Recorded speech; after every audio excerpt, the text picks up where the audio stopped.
మా శ్రీహరికోట నుంచి వచ్చి ఉన్న ప్రజలకు అందరికీ నా నమస్కారం, ధన్యవాదాలు తెలుపుకుంటున్నాను.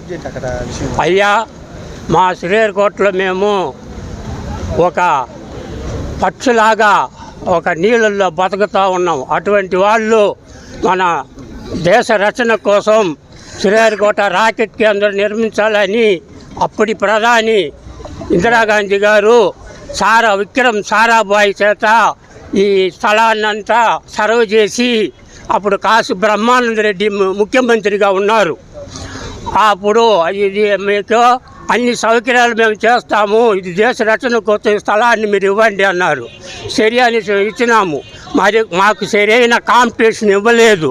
పైరు పొలాలకు 3,000 ఇచ్చారు ఎకరాకు, మిట్ట భూములకు 1,000 రూపాయలు ఇచ్చారు, ఖాళీ భూములకు 300 ఇచ్చారు.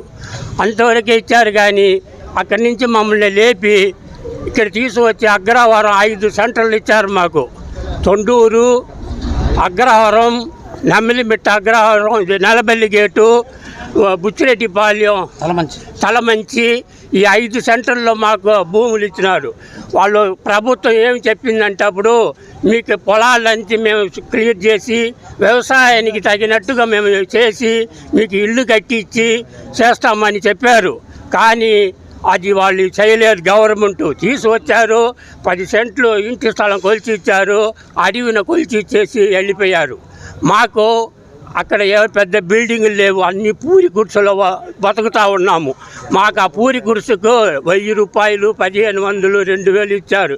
దీన్ని పెట్టుకొని మేము అన్నం తినేదా, భూమి శుద్ధం చేసుకునేదా, ఇల్లు కట్టుకునేదా ఏమి లేకుండా 4-5 సంవత్సరాలు అట్నే ఫస్ట్ చచ్చిపోయినాం. తిండి లేక, మా బ్రతుకు జీవనం లేక మేము అక్కడి నుంచి మాకు ఎక్కడెక్కడ బ్రతుకు జీవనం అక్కడక్కడే వెళ్ళిపోయినారు.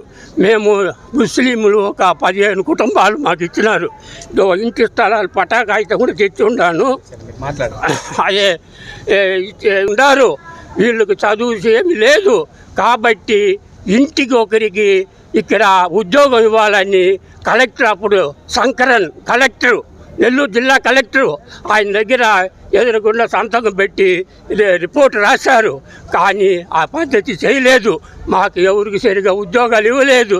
ఏదో కొంతమంది అక్కడ ఉండి కూలి పని చేసుకున్న వాళ్ళకి కొంతమందికి ఇచ్చారు, మిగతా వాళ్ళంతా ఇచ్చినట్టు వాళ్ళు రికార్డు చేసేశారు. ఈ విధంగా మాకు అన్యాయం చేసింది. మేము వదులుకొని వెళ్ళిపోయినాము.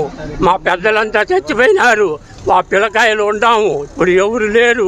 మా భూమిని మాకు ఇప్పుడు ఇవ్వమని మేము 10 సంవత్సరాలుగా పోరాడుతున్నాము. పోరాటక నెల్లూరు జిల్లా కలెక్టర్కి 10 సార్లు పోయినాము. Naidupeta RDO office